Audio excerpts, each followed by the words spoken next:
அனைத்துலக உயிரோடை தமிழ் ILC தமிழ் உயிரோடை தமிழில் அன்பர்களே அரசியல் களம். இன்றைய அரசியல் கள நிகழ்ச்சியில் பிரித்தானியாவிலிருந்து போரியல் ஆய்வாளர் அருஸ் அவர்கள் இணைகின்றார். வணக்கம் அரசு அவர்களே. வணக்கம். அனைத்துலக உயிரோட தமிழ் உறவுகளுக்கு அன்பு வணக்கம். இன்னொரு அரசியல் கள நிகழ்ச்சி இணைந்திருக்கிறோம். இன்று நாங்கள் இலங்கை தீவில் நடைபெறுகின்ற விடயங்களை பார்ப்போம். முதலில் முன்னாள் சமாதான தூதுவர் எரிக் சொலைம் அவர்கள் இலங்கைக்கு பயணத்தை மேற்கொண்டிருக்கின்றார். அவர் ரணில் விக்ரமசிங்க அவர்கள் தற்காலிக பதவியை எடுத்த பொழுது காலநிலை ஆலோசகராக ரணில் விக்ரமசிங்க அவரை நியமித்தார். முதல் பதவி அவருக்கு தான் கொடுக்கப்பட்டது. இப்பொழுது அனுரகுமார திசாநாயக்கான ஆட்சியில் மீண்டும் இலங்கைக்கு திரும்பி இருக்கின்றார். என்ன நோக்கத்துக்காக திரும்பி இருக்கின்றார்? அவர் அங்கே ஊடகம் ஒன்றுக்கு செவ்வி வழங்கி இருப்பதாக செய்திகள் ஊடாக அறியக்கூடியதாக இருக்கின்றது. எரிக் சொலைமுடைய இந்த பயணம் தொடர்பாக, இந்த செவ்வி தொடர்பாக நீங்கள் என்ன அவதானித்தீர்கள் என்று கூறுங்கள். நட்பு பூர்வமான ஒரு விஜயமாக சென்றதாகத்தான் கூறியிருக்கின்றார். சென்றவர் அங்கு நமால் ராஜபக்ஷவை சந்தித்திருந்தார். வெவ்வேறு அரசியல் தலைவர்களை சந்திப்பதாக கூறியிருந்தாலும் அது அவ்வாறு சந்திக்கவில்லை போலதான் தெரிகிறது. ஆனால் மீண்டும் தான் இலங்கைக்கு வருவேன் என்று கூறியிருக்கின்றார். அப்ப அங்க இருக்கின்ற ஒரு ஊடகம் அவரை, ஆங்கில ஊடகம் அவரை பேட்டி கண்டிருந்தது. அப்போது அவர்கள், உங்களுக்கு தெரியும், பேட்டி என்று சொன்னால் 2002ஆம் ஆண்டிலிருந்து 2006ஆம் ஆண்டு வரையிலும் அமைதி முயற்சியில் பங்கு பற்றியவர் என்றபடியால் இந்த அமைதி முயற்சிகள் தொடர்பான கேள்விகளைத்தான் LTT, அதாவது தமிழீழ விடுதலை புலிகள், மற்றது இலங்கை அரசு இது தொடர்பான கேள்விகளைத்தான் கேட்பார்கள். அப்ப கேட்டபோது, அந்த அமைதி முயற்சியை பற்றி கேட்டபோது அவர் கூறின விடயங்களில் பல கூறியிருக்கின்றார். சிலவற்றை நாங்கள் பார்க்க வேண்டும், சிலவற்றை அவர்கள் தங்கள் மொழியிலும் கூறுவதுண்டு. அதாவது இலங்கை கடற்படை அந்த அமைதி முயற்சி ஆரம்பித்த போது மிகவும் பலவீனமாக இருந்ததாகவும், தென்னிலங்கை கட்சிகளுக்கு இடையிலான மோதல்கள் இலங்கை கடற்படையை பலவீனப்படுத்தி இருந்ததாகவும் கூறினார். ஆனால் அவர் ஒன்றை கூறியிருக்கிறார் என்று சொன்னால், the LTT started the peace process at the peak of their power. அதாவது விடுதலை புலிகள் அந்த பேச்சுவார்த்தையை ஆரம்பித்த போது பவர் உச்சத்திலே இருந்தார்கள், மிகவும் பலமான நிலையில் இருந்தார்கள் என்றும், அது என்னது அதுக்கு அவர் காரணம் கூறுவார் என்று சொன்னால், அதற்கு முதல் தான், அந்த பேச்சுவார்த்தைக்கு முதல் ஆரம்பிப்பதற்கு முதல் தான் பண்டாரநாயக்கா இன்டர்நேஷனல் ஏர்போர்ட்டை தாக்கி இலங்கையின் பொருளாதாரத்தை கிரிப்பிள் பண்ணி, அதாவது சீரழித்திருந்தார்கள், தடம் புரள சென்று செய்திருந்தார்கள் என்று கூறுகிறார்கள். இது ஏன் நாங்கள் இங்கே சொல்லி கதைக்கிறோம் என்று சொன்னால், இப்ப இந்தியாண்ட பொருளாதார, இலங்கையின் பொருளாதாரத்தை வளர்க்கிறோம், தண்ணி ஊத்துகிறோம், மரம் நடுகிறோம் என்று எல்லாம் கொஞ்சம் கூட்டம் கிளம்பி இருக்கிறாங்க. அப்ப இந்த போரும் பொருளாதாரமும், ஒரு விடுதலையும் பொருளாதாரமும், ஒரு இனத்தின் இறமையும் பொருளாதாரமும் எந்த விதத்துல பிணைந்திருக்கிறது என்பதை, இந்த பொருளாதாரத்தை நீங்கள் இப்ப கட்டி எழுப்போனும், நிமித்தோனும், வளைக்கோணும் என்று திரிகிறீங்களோ, அந்த பொருளாதாரத்தை வீழ்த்துவதற்கு எத்தனையோ பேர் உயிரை கொடுத்தார்கள், சிதறிச்சிட்டார்கள், முகம் தெரிய, அவர்கள் உரிமை கூட சில பேரை கோரவில்லை, உரிமை கோரப்படாது கூட இறந்தார்கள்.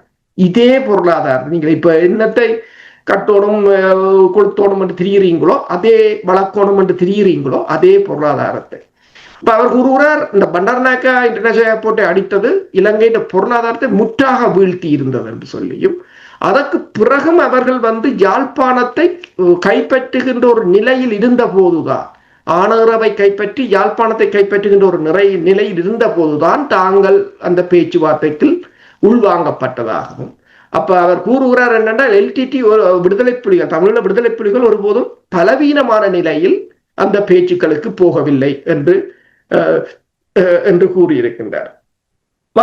அதே சமயம் ஊடகவியலாளர்கள் கேட்டிருக்கிறார்கள் என்னென்று சொன்னால், இந்த கருணாந்த பிளவு, அதில் மேற்கொள்ள எரிக் சொலைம் பங்கு, அதுகளை பற்றி கேட்க அவர் கூறிக்க, தங்களை பொறுத்தவரையில் அது தங்களுக்கு பெருசாக அதை தெரியவில்லை, மற்றது இந்த நாடுகள் அதில் ஈடுபட்டதாகவும் தங்களுக்கு தெரியவில்லை. ஆனால் ஒன்றை சொல்லியிருக்கிறார், அவர் பகுதியாக சொன்னாரோ அல்லது உண்மையாக சொன்னாரோ சொல்லியிருக்கிறார். தாய்லாந்துக்கு கருணா வந்த பிற்பாடு கருணா அந்த வெளி உலகத்தை பார்த்தாராகவும், எப்படியெல்லாம் இந்த உலகம் முன்னேறி இருக்கிறது, மக்கள் எப்படியெல்லாம் வாழ்கிறது என்று பார்த்தாராம்.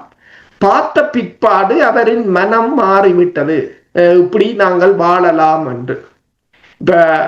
அவர் சொல்லது கருணாவை எப்படி இந்த வெளிநாட்டு வாழ்க்கை மாற்றியதோ, அதே போலதான் இங்க புலம்பெயர் அமைப்புகள் நிலைமையும் அதுல மாற்றம் இல்லை. இப்ப அவர் தெளிவாக சொல்லி இருக்கிறார். காரணம் ஒரு தடவை இப்ப தாய்லாந்துக்கு வந்த போது அவரின் மனம் இவ்வாறு மாறியது. அப்ப இங்க உங்களுக்கு தெரியும் அந்த புலம்பெயர் அமைப்புகள். அப்ப கருணாக்கும் இந்த அமைப்புகளுக்கும் பெரிய வித்தியாசத்தை நீங்கள் 6 வித்தியாசத்தையும் கண்டுபிடிக்க மாட்டீங்க.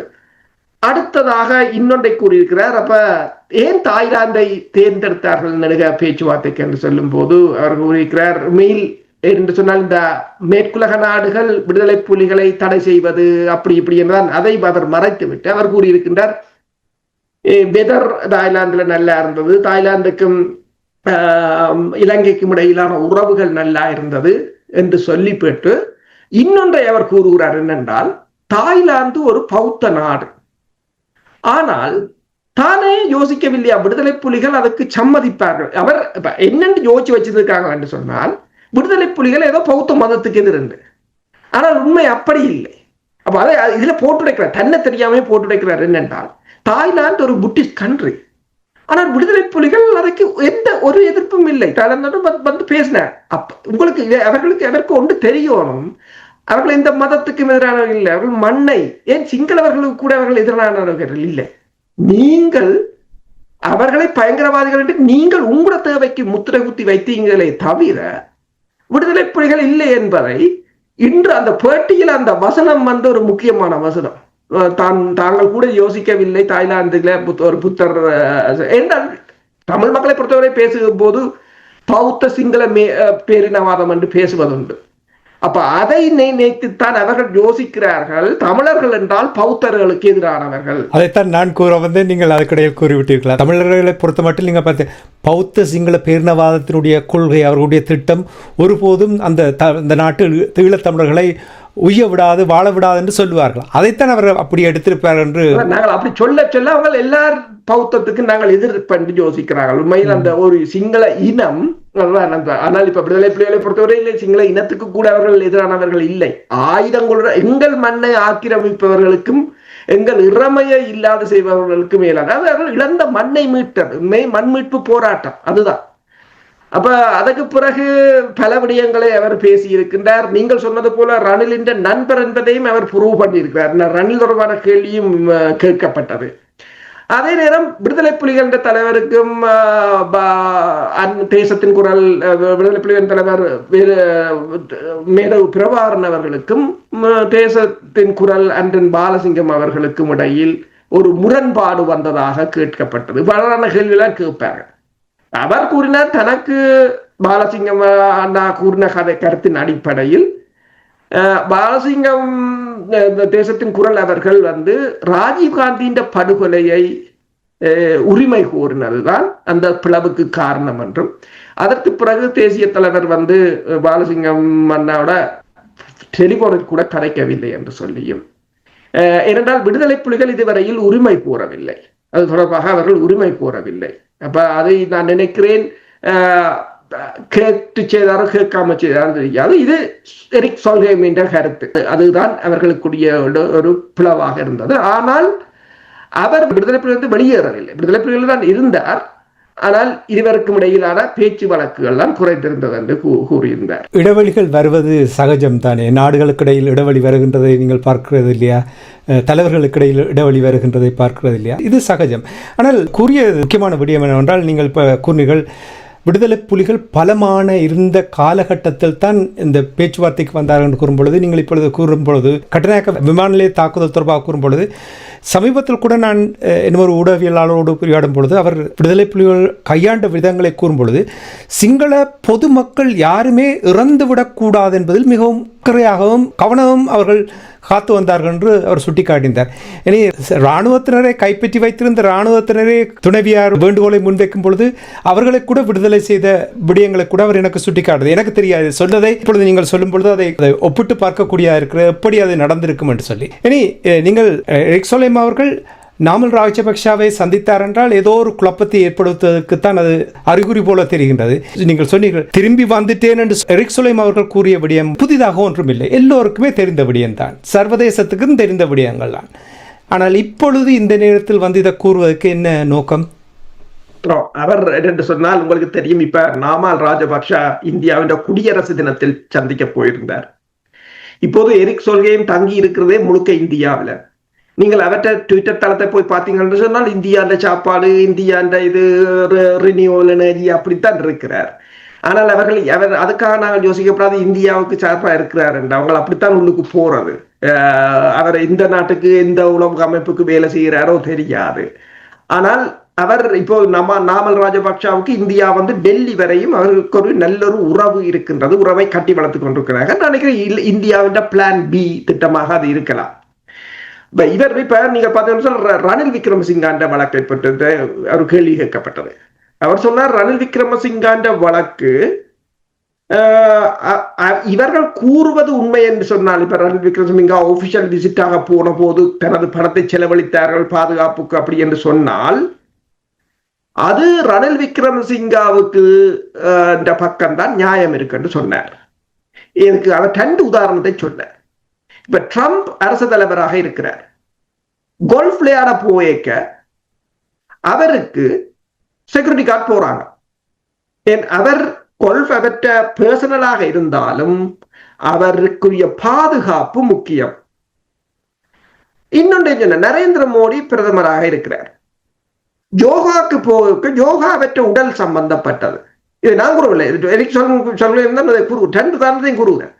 யோகா நரேந்திர மோடியின் ஹெல்த் சம்பந்தப்பட்ட அதற்கு தனிப்பட்ட பிரச்சனை. ஆனாலும் கருப்பு படை, பூனப்படை, அத்தப்படை என்று படைகள் சுத்தவர நிற்கின்றன. அவருக்குரிய வாகனங்கள், குண்டு துளைக்காத வாகனங்கள், அதுகள் செலவுகள் தான்.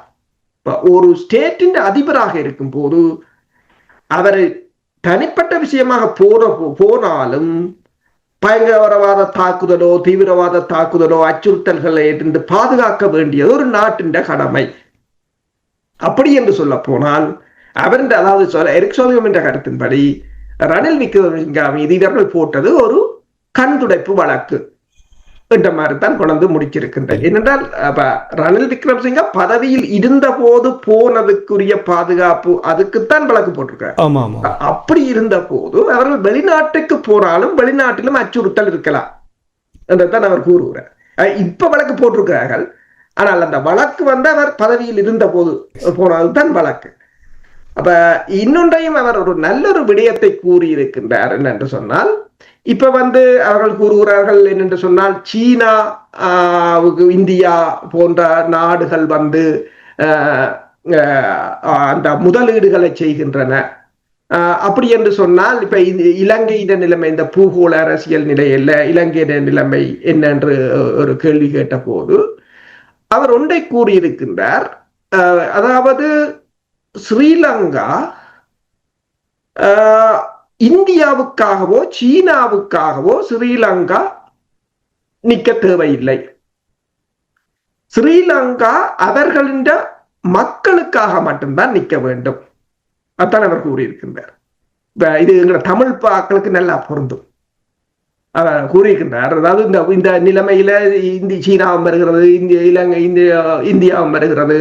அப்ப அவர் சொல்றார், அவர் என்ன சொல்றாருன்னா, ஸ்ரீலங்கா இஸ் ஃபார் ஸ்ரீலங்கன்ஸ். விளங்குதானே? Sri Lanka is for Sri Lankans. அதாவது தமிழ் அரசியல்வாதிகள் என்று சொன்னால், ஈழத் தமிழர், அது தமிழர்களுக்கு. நாங்கள் இந்திய மீனவர்களுக்கும் இல்லை, இந்தியாவுக்கும் இல்லை, ஜெயசங்கருக்கும் இல்லை, நரேந்திர மோடிக்கும் இல்லை. அவர் இன்னொன்றை கூறுகிறார் என்று சொன்னால், Sri Lanka is for Sri Lankans. Sri Lanka is not there for India or for China. The only meaning for both economics and foreign policy for Sri Lanka is Sri Lanka first. அதான் முடிஞ்சது. ஸ்ரீலங்கா ஃபர்ஸ்ட். நீங்க தமிழர் ஃபர்ஸ்ட் என்று சொல்றீங்களா? தமிழர் ஃபர்ஸ்ட். நான் அதான் இந்த புலம்பெயர் அமைப்புகளையோ இந்த அரசியல்வாதிகளையோ நான் அந்த யாரை போய் சந்திச்சா நான் விட்டுட்டு போறது என்ன அதுல கிடைக்கிறேன். நீ முதல் தமிழர் ஃபர்ஸ்ட் சொல்லி கொண்டு போச்சு. இப்போ கதை பார்ப்போம் அவங்களோட. சொல்லையுமே சொல்லிட்டு போற, அதுவும் ஒரு பேட்டியில. அப்ப இவ்வாறு அந்த பேட்டி உண்மையில பல கருத்துக்கள், அதுல பல கருத்துக்கள். ஆனால் அந்த பேட்டியை நீங்க பாத்தீங்கன்னு சொன்னா முற்று முழுதாக கூடுதலாக பேச்சுவார்த்தைகள் அதுகள் தொடர்பாகத்தான் கேட்டிருக்கிறார். அவர் ராஜதந்திரி அல்லவா, எனவே அப்படித்தான் அவர் பேசுவார். அதை நாங்கள் கேட்க வேண்டிய தலைவிதி, கேட்டுத்தான் ஆக வேண்டும். எரிக் சொலைம் அவருடைய பயணம் தொடர்பாக நாங்கள் தொடர்ந்து வரும் நாட்களில் மேலதிக தகவல் வரும்பொழுது பார்க்கலாம். நாங்கள் தமிழரசு கட்சி தொடர்பாக பார்ப்போம். தமிழரசு கட்சிக்குள் உள்கட்சி கலவரம் நடைபெற்றுக் கொண்டிருக்கின்றது. அதுக்குள் வேடிக்கையாக இருந்த செய்தியை பார்க்கும் பொழுது உளவாளிகள் நுழைக்கப்பட்டு விட்டார்களாம் தமிழரசு கட்சிக்குள் என்று கூறப்பட்டது. இது என்னவென்று சொன்னால், சுமந்திரனுக்கும் ஸ்ரீதரனுக்கும் இடையில் பல போட்டி நடைபெற்று கொண்டிருக்கின்றது. இந்த பல போட்டி தொடர்பாக ஸ்ரீதரனை தமிழரசு கட்சியிலிருந்து அகற்ற வேண்டும் என்றால் அவர் தலைவர் பதவியில் வென்றவர், அதற்கு எதிராக சுமந்திரன் வழக்கத்தை போட்டிருக்கின்றார். பிறகு பொதுச் செயலாளரை நிறுத்திவிட்டு சுமந்திரன் அந்த பதவியை இடைக்கால பதவி எடுத்திருக்கின்றார். அங்கே ஆட்சியில் யார் இருப்பது, யார் பலத்தோடு பதவி வகிப்பது, பதவிக்காகத்தான் தமிழரசு கட்சி இருக்கின்றது என்பதை தெளிவாக காட்டுகிறேன். இவர்களுடைய இந்த இழுபறி சின்னத்தனமான செயல்பாடுகள் தொடர்பாக என்ன நீங்கள் அவதானிக்கிறீர்கள் என்று கூறுங்கள். உண்மைதான். என்னென்று சொன்னால், இதை இரண்டுமே தேவையற்ற ஆணிகள் சொல்லுவாங்க. தேவையான ஆணி ரெண்டும் தேவையில்லாத ஆணி. இப்ப சில சமயங்களில் நீங்கள் தமிழ் படம் பார்க்க தெரியும். இப்ப ரவுடிகளுக்குள்ள சண்டை வரைக்கும் போலீஸ் பேசாம ஒதுங்கிடும். ஏனென்றால் அவங்கள முதல் ஒரு ஆள் முடியட்டும். ஏன்னா 2 பேரை நாங்கள் ஹேண்டில் பண்றது கஷ்டம். ஒரு ஆள் முடியட்டும், அடுத்த வர எந்த மிச்சத்தை ஹேண்டில் பண்ணலாம். அதுதான் தமிழற்ற நிலையா இருக்கணுமே தவிர, இதில் 2 பேரும் எந்தவித பிரயோசனமும் அற்றவர்கள். இதில் யாரு ஒரு திராசண்டு வைத்தால் இவர் மேல அவர் கீழே இங்க ஒன்றும் இல்லை. 16 வருஷத்துல ஸ்ரீதரன் எதுவும் செய்யல. யாழ்ப்பாணத்துக்கு பாகிஸ்தானுக்கு இந்தியா தண்ணிய கொடுக்குது சண்டை இருந்தாலும். பங்களாதேஷுக்கு இந்தியா கொடுக்குது. பங்களாதேசத்துல இருந்து இந்தியா வந்து சீனா கூட இந்தியாவுக்கு தண்ணிய கொடுக்குது. நீ கிளிநொச்சியில இருந்து யாழ்ப்பாணத்துக்கு தண்ணி கொடுக்க மாட்டேன்றால் தான் நீங்க சரியோ. வரலாறு எப்பயும் வரலாறாத்தான் இருக்கு.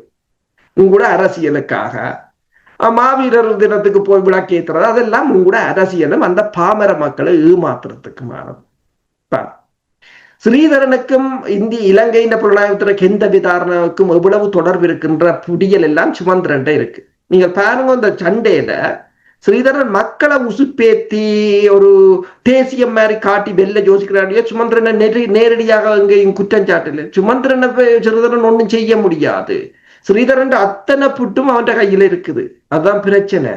அப்ப ஒன்றும் நீங்க பண்ண முடியாது. ஏன்னா சுமந்திரன் வீட்டை இவர் போயிருந்து இந்தியா இலங்கை படைத்தளபதிகளை சந்திக்கிறது. எனவேதான் சுமந்திரன் தெளிவா சொல்கிறார் என்னென்றால், இவருக்கும் ஒரு ஸ்ரீலங்கா ராணுவத்துக்கும் இடையிலான தொடர்புகள் 8 தொடர்புகள் இருக்கு. ஆனா அதுல ஒரு பிழையும் இருக்கு. என்னென்றால், நீங்கள் 8 தடவை இருக்க முதல் 2, 3ஆம் தடவையோட நீங்க அதை செய்திருக்கோம். ஏன் இப்ப உணர்ந்து செய்கிறீங்க? அது ஒரு பிரச்சனையும் இருக்கின்றது. அப்ப பல தடவைகள் இப்ப பல பிரச்சனைகள் இருக்கின்றது. இப்ப நாங்கள் இந்த நாடாளுமன்ற தேர்தல் நடந்த போது பொது வேட்பாளர் போல ஒரு நல்லவர்கள், ஒரு வினைத்திறன் உள்ளவர், நல்லவர்கள் என்று சொல்ல நல்லவர்கள் அரசியலுக்கு வந்து ஒன்றும் பண்ண போறது இல்லை, ஒரு வினைத்திறன் உள்ளவர்கள் வேணும். வினைத்திறன் உள்ளவர்களை செய்யலாம் என்று ஒரு குழுவை நிறுத்தலாம் என்று ரவிகரனை கேட்ட போது ரவிகரன் என்ன சொன்னது? என்ற வழக்கு முழுக்க சுமந்திரன் தான் பாக்குது, நான் சுமந்திரனை விட்டு வர முடியாது, முடிஞ்சது. இப்ப எல்லாரும் அங்க அரசியல் என்றது இயங்கிக் கொண்டிருக்கணும். சுமந்திரன் அந்த ஆளுமை இருக்கு. தமிழினத்துக்கு எதிராக நிற்கிறானோ இல்லை, அது வேற விடியம். இப்ப கருணாநிதி ஒன்றை சொன்னார், அரசியல்வாதி என்றா நீ நித்திரையிலும் காலை ஆட்டி கொண்டிருக்கணும், படுத்திருக்கணும். இல்லை என்று சொன்னா நீ செத்துட்டான்னு கொண்டே கொளுத்திட்டு அந்த பதவியை மற்றவன் பிடிச்சிருவான். அவன் அந்த சந்தர்ப்பத்துக்கு தான் பார்த்து கொண்டிருப்பாங்க. அது அரசியல். அப்ப சுமந்திரன் அந்த தமிழரசு கட்சியை முற்று முழுதாக கையகப்படுத்துறது என்று தீர்மானிச்சாச்சு. இந்த ஸ்ரீதரனை தான் அதுல ஒரு பிரச்சனை. மெச்சத்தரும் அவன் சுமந்திரனுக்கு ஒரு த்ரெட் இல்லை. ஸ்ரீதரன் அகற்றதும் அவருக்கு பெரிய பிரச்சனை இருக்காங்க. சுமந்திரன் ஆளுமை ஸ்ரீதரன் இல்லை. சரி, உன்னிட்ட ஆளுமை இல்லாட்டி நீங்கள் இன்னொருத்தனை ஆளுமை உள்ளாக்களை வைத்திருக்கணும், அதுவும் இல்லை.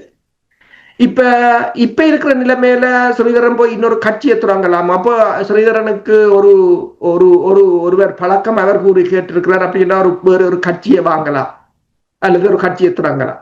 இப்ப கட்சி என்று சொன்னால் இப்ப அங்க உங்களுக்கு தெரியும், அரசியல் கட்சிகளை ரெஜிஸ்டர் பண்ணி வச்சுட்டு 5 கோடி 6 கோடிக்கு விற்கலாம். அப்ப அந்த அளவுக்கு அவர் சொன்னாராம், என்னட்ட அந்த அளவுக்கு பணம் இல்லை, அந்த ஒரு கட்சியை வாங்குற அளவுக்கு காசு இல்லை என்று சொல்லி இருக்கிறார். அப்ப கலைச்சர் சொன்னாலும் நீ கட்சி வாங்கினாலும் பிரச்சனை இல்லை, அந்த கட்சிக்கும் வழக்கு போடுவாங்க.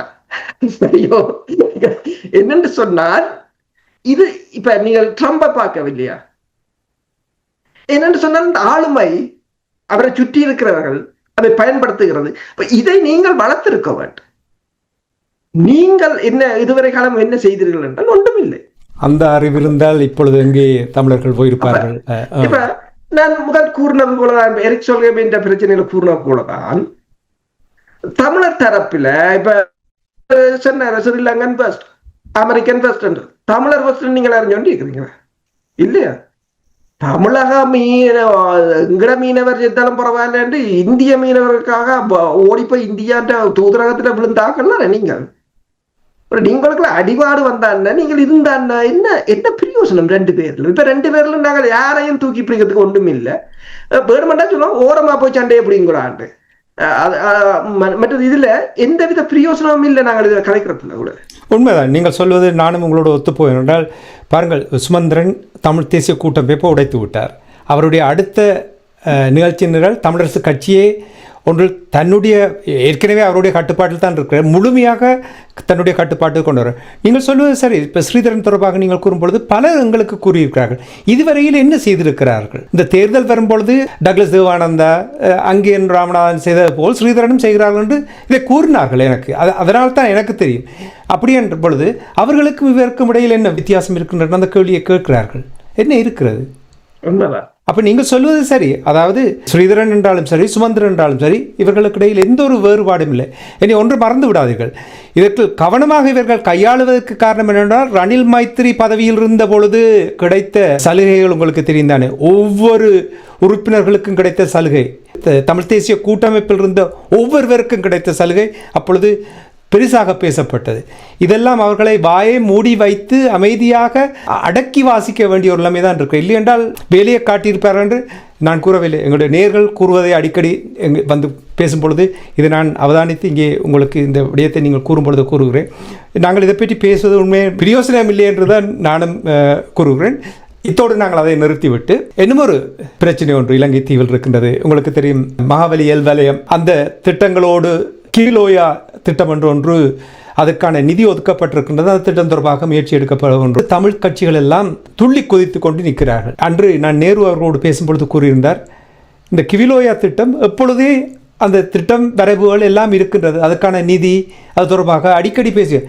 இது தமிழ் அரசியல்வாதிகளுக்கு, தமிழ் அமைப்புகளுக்கு இது இப்பொழுது தான் தெரிகிறதா? தையிட்டியை பாருங்கள். தையிட்டி எத்தனை தடவைகள் சொல்லிக் கொண்டு வந்தார்கள், தனியாருடைய காணியில் கட்டப்போறாள் கட்டப்போறாள். கட்டிய பின்பு தானே போராடினார்கள், கட்டுறதுக்கு முதல் போராடினார்களா? இல்லையே. அதே போல் தான் இதுவும். கிவிலோயா திட்டம் ஏற்கனவே தெரிந்ததாம் தமிழர்களுக்கு. நீங்கள் இதை பார்க்கவில்லை. அந்த கிவிலோயா திட்டம் தொடர்பாக நீங்கள் எப்படி பார்க்கிறீர்கள்? உண்மைதான். கிவிலோயா திட்டம் கிட்டத்தட்ட நீங்கள் பார்க்கலாம், மகாவலி எல் வலயம் என்று சொன்னால் கிட்டத்தட்ட 1983 ஆண்டே சிங்கள குடியேற்றத்துக்காக இந்த எல் வலயம் உருவாக்கப்பட்டிருந்தது. அதுக்கும் என்ன சொன்னார்கள் என்று சொன்னால் 1964, அப்ப நாங்கள் பிறந்தும் இருக்க மாட்டோம். அப்பவே 1964 இருந்து 68 ஆண்டு வரையில் காலப்பகுதியில ஐக்கிய நாடுகள் சபையின் அபிவிருத்தி ஆணையகம், உணவு விவசாய நிறுவனமும் இணைந்து இந்த திட்டத்துக்கு இலங்கை அரசையோட திட்டத்தில் இணைந்திருந்தார்கள். அதாவது இந்த மகாவலி எல் வலய திட்டம் சுமார் 4,80,000 ஏக்கர் நிலப்பரப்பை கொண்டது. இப்ப இதுல நீங்கள் பார்த்தீங்கன்னு சொன்னால் இந்த கிவிலோயா திட்டத்துல 4.41 கிலோமீட்டர் நீளமான அணைக்கட்டு கட்டப்பட இருக்கின்றது. அதன் மூலம் 64 மில்லியன் கனலீட்டர் நீரை சேமிக்கலாம். அதாவது 51,004 அடி நீர்த்தேக்கம் என்று சொல்லலாம். இதுல 6,000 விவசாய குடும்பங்களை குடியமர்த்துறது. ஏற்கனவே அங்குள்ள 4,300 குடும்பம் என்றால் இன்னும் மிச்ச பேரை கொண்டு வருவது. ஆனால் இதுல பிரச்சனையான விடயம் என்னென்று சொன்னால் 1,700 ஹெக்டேர் புதிய காடுகளை அழிக்கிற திட்டமும் இதுல இருக்கு. தெரியும். இப்ப உண்மையில் இந்த திட்டத்துக்கு இலங்கை அரசு 21,000 மில்லியன் ரூபாய்களை, கிட்டத்தட்ட 21 பில்லியன் என்று நினைக்கிறேன், அவ்வளவு பணத்தையும் செலவழிப்பதாக இருக்கின்றது. ஆனால் இதால் என்ன பிரயோசனம் என்றது? இப்ப நேற்றொரு செய்தி படித்தேன். இலங்கையின் ரப்பர் ஏற்றுமதிக்கு ஐரோப்பிய ஒன்றியத்தால பிரச்சனை வரப்போதாக என்று கிடந்தது. இப்ப என்னடா பிரச்சனை என்று போய் பார்த்தால், ஐரோப்பிய ஒன்றியம் புதிய ஒரு ரெகுலேஷனை கொண்டு வந்திருக்குது. இந்த ரப்பர் பொருட்கள், தாவர பொருட்களை ஏற்றுமதி செய்கிற நாடுகள் காடழிப்புகள்ல ஈடுபட்டிருந்தால் அந்த பொருட்களுக்கு அங்க ஏற்றுமதி செய்ய முடியாது. அந்த அந்த ஒரு க்ளோஸ அவங்க போட்டிருக்கிறாங்க. இது எங்க தமிழாக்களுக்கு எத்தனை பேருக்கு தெரியும்? ஓகே, நீ இப்ப ஏதோ போராட்டம் அரேஞ்ச் பண்ணியிருக்கணும், போராட போயிடும். யாருக்கு போராடுறாங்க? தமிழாக்களுக்கு. இது சிங்கள பத்திரிகையில வர்றதும் இல்லை, சிங்களாக்களுக்கு தெரிய போறதும் இல்லை. அனைத்துலக மட்டத்துல கொண்டு இப்ப நீங்கள் இதே காடழிப்புகளை தரவுபடுத்தி இந்த ஐரோப்பிய ஒன்றியத்துக்கு அனுப்புக பார்ப்போம். ஐரோப்பிய ஒன்றியத்துக்கு இவ்வளவு காடழிக்கிறார்கள், இவ்வளவு இலங்கையிட்ட விவசாய பொருட்களை தடை செய்யுங்கள். ஏன் இப்ப எரிக் சொல்கேம் வந்திருக்கிறார். அவர் இந்த பசுமை புரட்சிக்கான ஒரு ஐநாவின் தூதுவராகத்தான் இப்போது இருக்கிறார் எல்லா இடமும். அப்ப அவர் கூறியிருக்கிறார், இலங்கையில கூட எலக்ட்ரிக் கார் கொண்டு வர வேண்டும், இலங்கையை விட ஏழ்மையாக இருக்கிற நேபாளத்துல எலக்ட்ரிக் கார் நிறைய இருக்குது என்று சொல்கிறார். அப்ப அவரை போய் பார்க்கலாம் அந்த காடழிப்புகளை. இதுல என்ன, ஏற்கனவே வவுனியாவில் ஏராளமான குளங்கள் இருக்கின்றன. அங்கிருக்கின்ற குளங்களை பயன்படுத்தி விவசாயம் செய்வதற்கு கூட இல்லை. ஆனா இதற்கு சில பேர் வந்திருக்கிறார்கள், ஏதோ அபிவிருத்தி செய்ய அரசாங்கம் முற்படைக்க நாங்கள் தடையா நிற்கிறோம் என்று சொல்லி. ஒரு சிலர் அது அப்படியும் வந்திருக்கிறாங்க, அபிவிருத்தி செய்ய என்று சொல்லி. முதல் அபிவிருத்தி செய்யற என்று சொன்னால், இப்ப காடு அழிக்கிறதுக்கு ஐரோப்பிய ஒன்றியமே அந்த ரெகுலேஷனை போட்டிருக்குது. எத்தனை பேருக்கு உங்களுக்கு தெரியும்? ஒரு அரசியல் என்றது நீங்க விடியோலுமே 4 பேப்பர் படிச்சாலே உங்களுக்கு கொஞ்சம் அரசியல் வந்துடும். இப்ப நான் இங்க மேல இருந்து எடுக்க இந்த கொழும்புல வந்த பேப்பர்ல தான் எனக்கு பிரச்சனையா வந்து போட்டு கிடக்கு. அப்ப இந்த திட்டம் முற்று முழுதாக இலங்கை தமிழர்களுக்கு எதிராக கொண்டு வந்த திட்டம். அண்மையில் கூட இந்த ILC நேருவண்ண கதைக்கும் போது கூட கூறியிருந்தார், DS சேரனாக இப்படி பேசினார் என்று. நீங்கள்லாம் இந்த சிங்கள பௌத்தத்தை இந்த நாடு முழுவதும் பரப்புவதற்கான ஒரு படையாக இருக்கிறது என்றால் இந்த குடியேற்றவாசிகள். அப்ப குடியேற்றத்தை தான் இப்ப கனடாவில் உங்களுக்கு எத்தனை பேருக்கு தெரியும்? கனடாவில் ஒரு தனி நாடு உருவாக்க போறார் ட்ரம்ப். அல்பர்டா பகுதியை, அங்கு நிறைய எண்ணெய்கள் இருக்கிறது என்றபடியால் அங்குள்ள மக்கள் சுயாட்சி கேட்டு போராட வேண்டும் என்று இப்போது ட்ரம்ப் அவர்களுக்கான ஆதரவை கொடுத்திருக்கிறார். இப்ப ஒவ்வொரு இனமும் ஒவ்வொரு பிரதேசமும் தன் இறமையை தக்க வைக்க போராடுது. இதுவும் அந்த வடக்கு கிழக்கு மக்களின் இறமை. இதுக்குத்தான் சொன்னது, காணி அதிகாரமோ காவல்துறை அதிகாரமோ மாகாண சபையில இல்லை என்று தெரியும், எங்களுக்கும் 13 இல்லை என்று தெரியும். நீங்கள் கிட்ட பெறணும். அவன் கொண்டு தரமாட்டான், வாழை இலையில வச்சு ஒன்றும் கொண்டு தாரதில்லை. போராட்டம் என்றா என்னன்னு தெரியுமோ? போராட்டம் என்றா என்ன? வெளிநாட்டில் ஓடி என்றிருந்து கொண்டு நீங்கள் உங்களோட சேட்டுங்க சங்காம போய் ஐக்கிய நாடக சபையில இதை குடிச்சு கொடிக்க 4 மணி நேரம் பிடிச்சி கொண்டுட்டு ரெஸ்டாரண்ட்ல சாப்பிட்டு வரதான் போராட்டம் பண்ணிச்சா அது பிரச்சனை இல்லை. நீங்கள் அப்படியே போராடி கொண்டிருக்கும், அங்க முழுக்க அழிஞ்சு போகும். உங்களோட காலம் முடிய விட்டு ஏதோ ஒருத்தன் பிறப்பாங்க திருப்பி அந்த இனத்துக்கு. என்னன்னு சொன்னால் இப்ப இந்த திட்டம் 64ஆம் ஆண்டு போட்ட திட்டம். அவன் இடக்கிடதான் அதை தூக்குவான். தூக்க ஓடி போய் முன்னுக்கு கொடி பிடிச்சு கொண்டு நிற்கிறது. அதுக்கு பிறகு அது தொடர்பாக டிப்ளோமேட்டிக் ரீதியாக, அதாவது ராஜதந்திர ரீதியாகவோ அனைத்துலக ரீதியாகவோ ஒவ்வொரு நாடுகளையோ அமைப்புகளையோ சூழல் அமைப்புகளையோ ஐநாவிலே எத்தனை அமைப்புகள் இருக்கிறது தேடியதா தெரியவில்லை. அண்மையில் ஒருவர் இறந்திருந்தார், தேசிய செயற்பாட்டாளர், முன்னாள் போராளி என்றுலாம் சொன்னார். ஆனால் பிறகுதான் எனக்கு தெரியும் அவர் அம்னஸ்டி இன்டர்நேஷனல்ல ஒரு போஸ்ட்ல இருந்திருக்கிறார் அவ்வளவு காலம். நான் இங்க இந்த 2018ஆம் ஆண்டுல இருந்து ஒரு தொடர்ச்சியான கூட்டங்களை வைக்க நான் கூறினது உண்டு. இந்த amnesty international, human right watch, இது வழியே எங்களை சின்ன பிள்ளைகளை சின்ன இப்ப கெமிஸ்ட்ரி என்று சொன்னால் RSC, Royal Society of Chemistry, அது அப்படி எல்லாம் இருக்கு. அதுல அங்கத்துவரா சேரலாம். அப்ப அப்படி எங்களோட பிள்ளைகளை கொஞ்சம் இதுகளில் சேர்த்து விட்டு இளம் பிள்ளைகள்னாக்க அவங்களுக்கு இங்கே கல்ச்சர் இருக்கு, மொழி பேரியர் இல்லை, கல்ச்சர் பேரியர் இல்லை. அப்ப அவங்க இலகுவா உள்ளுக்கு போய் செய்யலாம். ஒரு 50 பவுன் பெருச சந்தாவா இருக்கும். எத்தனையோ களியாட்டங்களை செய்யறீங்கள், எத்தனையோ இதை செய்யறீங்கள், நெடுக அரிசியும் பருப்பையும் வாங்கி கொடுத்து கொண்டே இருக்கிறீர்கள். இது ஒரு பிரயோசனம். ஆனால் 6 வருஷத்துல எதுவும் நடக்கவில்லை. நாங்கள் கருத்துருவாக்கத்தை தான் செய்ய முடியும் எங்களால. பிறகு இறந்த அப்புறம் தான் பார்த்தா இப்படி ஒருத்தர் அதுல இருந்திருக்க, நீ ஒரு 100 பேரை சேர்த்திருக்கலாம். இப்ப மீனாட்சி கங்குலி இருக்கிறா, அவதான் ஹியூமன் ரைட் வாட்சிங் சவுத் ஏசியா பெரிய இருக்கு.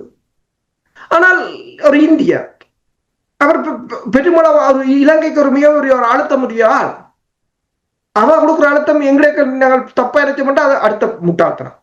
அது அவன் அதுக்குள்ளால தன் இந்தியான்ற நலனையும் பேணுகிறதுக்கு ஒவ்வொருத்தரும். அப்ப இதே போலதான் இப்ப எத்தனையோ அமைப்புகள் இருக்கின்றன, எத்தனையோ சூழலியல் அமைப்புகள் இருக்கின்றன. இதுல எத்தனையோ காடழிக்கிறதா இருக்கலாம், இல்லாம இருக்கலாம், இலங்கையின் பொருளாதாரத்தை கூட முடக்கலாம். பிரச்சனை என்னவென்று சொன்னால், நீங்கள் இலங்கைக்கு ஒரு அழுத்த குழுவாக மாறாத வரையிலும் எதுவும் நடக்க போறதில்லை. அழுத்த குழுவா மாறுறதுன்றா தப்பா யோசிக்க கூடாது. இலங்கையில பாராளுமன்றத்துல கதைக்கிறது, அதுல போய் நிக்கிற அழுத்த குழுன்றது இலங்கைக்கு அங்க நீங்க கொடுக்கறது அழுத்தம் இல்லை. அது கொழும்பை தாண்டி கூட வெளியில வராது. நான் சொல்லவில்லை, அலைனா தேப்பிலவே சொல்லிவிட்டா உங்களோட போராட்டம் பண்ணும், கொழும்பு இங்கிலீஷ் பேப்பர் கூட போடுறேன். அப்ப நீங்கள் இதை வெளியில கொண்டு வந்து வெளியில இருந்து ஒரு அழுத்தமா மாறுமா இருந்தால்தான் இதை ஒரு நிறுத்தக்கூடிய நிலை வரும். உண்மைதான். எத்தனையோ தடவைகள் பலர் கூறுவதை கேட்டிருக்கிறேன். தமிழர்களுடைய பிரச்சனை தமிழர்களுடைய அந்த எல்லையை தாண்டி வெளியில் போனதாக இல்லை. நீங்கள் கூறினீர்கள் கொழும்புக்கு கூட போகையில்லை என்றால் ஒரு குறிப்பிட்ட தகவல், தெரிவு செய்யப்பட்ட தகவல்கள் மட்டும்தான் அங்கே செல்லும். அதுவும் சிங்கள இனத்துக்கு சாதகமாக இருந்தால் மட்டும்தான் அவற்றை, அல்லது தமிழர்களை பிழையாக காட்ட வேண்டும் என்றால் அதை பிரசுரிப்பார்கள். இல்லை என்றால் அப்படியெல்லாம் நடப்பதில்லை. இதுதான் அந்த பிரச்சாரத்தினுடைய தோல்வி என்று சொல்வார்கள். இப்போ நீங்கள் எந்த நாட்டை எடுத்தாலும் பிரச்சாரம் செய்து வருவார்கள். பிரச்சாரத்தினூடாகத்தான் எதையும் சாதிக்க முடியும். அது ஒரு தோல்வி. அதனால் தான் இந்த நிலைமை இருக்கின்றது என்பதை நீங்கள் கூறிக்கொண்டு இன்னொரு விடயத்தை நாங்கள் இலங்கை தீவில் நடைபெறுகின்ற விடயம் பார்ப்போம். அதாவது IMF தொடர்பாக உங்களுக்கு தெரியும், IMF உடைய உதவியில் தான் இலங்கை ஓரளவுக்கேனும் இப்பொழுது மூச்சுவிடக்கூடிய நிலைமை இருக்கிறது. அவர்கள் தொடர்ந்தும் நிபந்தனைகளை முன்வைத்து, கட்டுப்பாடுகளை முன்வைத்து தான் அந்த நிதி உதவி வழங்கி கொண்டு வந்திருந்தார்கள்.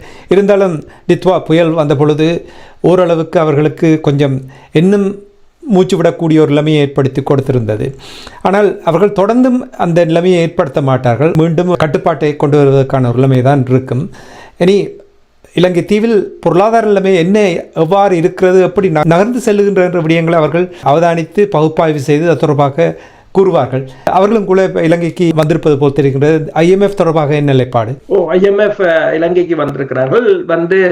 என்னென்று சொன்னால் அவர்கள் அடுத்த தவணை அதாவது $333 மில்லியன் பிரித்து கொடுக்கிறார்கள். அதில் அடுத்த 5வது 6வது தவணை பணம். ஆனால் இந்த முறை அவர்கள் கூறிவிட்டார்கள், நாங்கள் 5வதையும் 6வதையும் உங்களுக்கு சேர்த்து தருகிறோம், கிட்டத்தட்ட $670 மில்லியன் நாங்கள் சேர்த்து தருகிறோம் என்று சொல்லியும் இலங்கை அரசு தலைவருடனும் பேசியிருக்கிறார்கள்.